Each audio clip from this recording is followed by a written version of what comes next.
What is up, everybody? It's Alex the Boogeyman, Title Boxing Club Rochester, Pittsford as well, your focus point of the week. And this week we're going to talk about our feet. Not necessarily footwork, but what we do with our feet when we throw punches, especially hooks. Hooks are the biggest example where we'll often cue you to turn your heel out. Now, there's debate in boxing circles as to whether or not you actually have to do that. Can you throw hooks just as powerful without turning your heel? Now, the answer is yes, if you've done this for years and years and years and you've mastered the weight transfer. Most people are not there yet. Most people need to learn how to turn your hips and shift your weight to your back foot, especially on that left hook or the lead hook, right? When you throw the lead hook, what I see a lot of is the weight shifted. The back heel is up and I'm shifted off to the left awkwardly. What you want is the left heel to turn and the back heel to go down. Same thing too, if I throw a rear hook, I want the back heel to turn and the front heel to go down because it's absorbing the weight.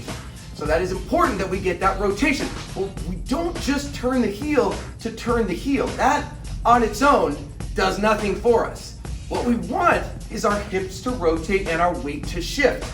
If turning the heels out facilitate that, then great, that's good, because that will only help you. And again, you can change this later on, but you've got to master the weight shift first. It will certainly get you more power. It'll keep you more on balance when we're throwing these punches. So one thing though, too, about the heel turning, again, we don't want to just lift it up. Sometimes I see this on lead hooks, but oftentimes I see it on the rear hook, where the heel will just come up, and then the person will lean forward, and they're off balance, and it's not as powerful.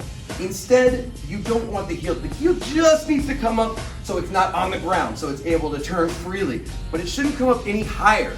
So if you see me from the back, instead of this, I want this.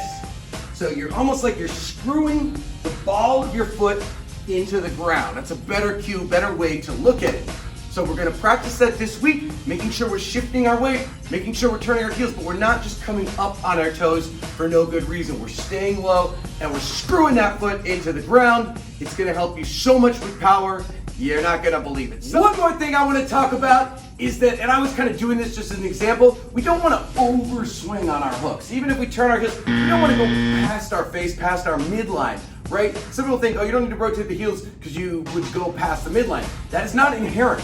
You can stop it at any point, still by turning the hips. So just because I do like to err on the side of overdoing it when it comes to weight shift, but it doesn't mean we don't want our hands to go way past. Of course, we've got the bag here too. We don't have to worry about that as much, but still think about it. Did you bring your hand back after you punch through that target? That is how you do it.